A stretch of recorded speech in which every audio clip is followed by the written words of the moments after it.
नमस्कार मंडळी, आज आपण एकदम रिच मलाईदार आणि स्वादिष्ट शेवयांची खीर बनवणार आहोत। ही खीर इतकी छान लागते की एकदा खाल्ली की तुम्ही पुन्हा पुन्हा बनवाल। चला तर मग रेसिपीला सुरुवात करूया। सर्वात आधी कढईमध्ये थोडंसं तूप गरम करून त्यामध्ये बारीक शेवया हलक्या सोनेरी रंगावर येईपर्यंत भाजून घेऊया।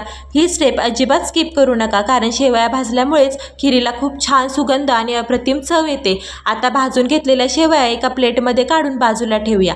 त्याच कढईमध्ये साखर घालून घेऊया। या स्टेपमध्ये साखर हलवायची नाही, ती तशीच वितळून द्यायची। साखर छान गोल्डन रंगाची कॅरमलाइज झाली की त्यामध्ये काळजीपूर्वक दूध घालूया।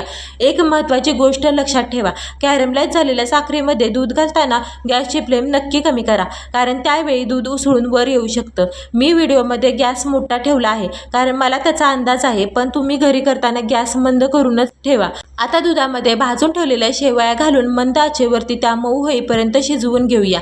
दुसरीकडे एका छोट्या पॅनमध्ये थोडंसं तूप गरम करून त्यामध्ये मनुके घालून मनुके छान फुलले की त्यामध्ये बारीक चिरलेले काजू बदाम घालून हलकेच परतून घेतलेत। अशा प्रकारे ड्रायफ्रूट परतून घातल्यामुळे खिरीमध्ये खूप छान क्रंची येतो। आता हे आपण परतून घेतलेले ड्रायफ्रूट खिरीमध्ये टाकून घेऊया।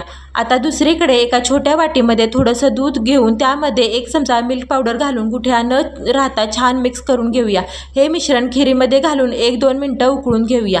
यामुळे खीर एकदम रिच, क्रीमी आणि मलाईदार होते। मंडळी, या स्टेपमध्ये मी वेलची पावडर घालण्याचा व्हिडिओ चुकून रेकॉर्ड करू शकले नाही, पण शेवटी अर्धा चमचा वेलची पावडर तुम्ही नक्की घाला, त्यामुळे खिरीचा सुगंध आणि चव खूप छान येते। तर अशा प्रकारे आपली रिच मलाईदार आणि एकदम स्वादिष्ट शेवयांची खीर तयार आहे।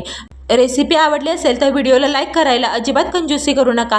अशाच सोप्या आणि चविष्ट घरगुती रेसिपीसाठी चॅनलला सबस्क्राईब करायला आणि बेल आयकॉन दाबायला विसरू नका। भेटूया पुढच्या एका नवीन रेसिपीसोबत। तोपर्यंत स्वतःची आणि आपल्या कुटुंबाची काळजी घ्या।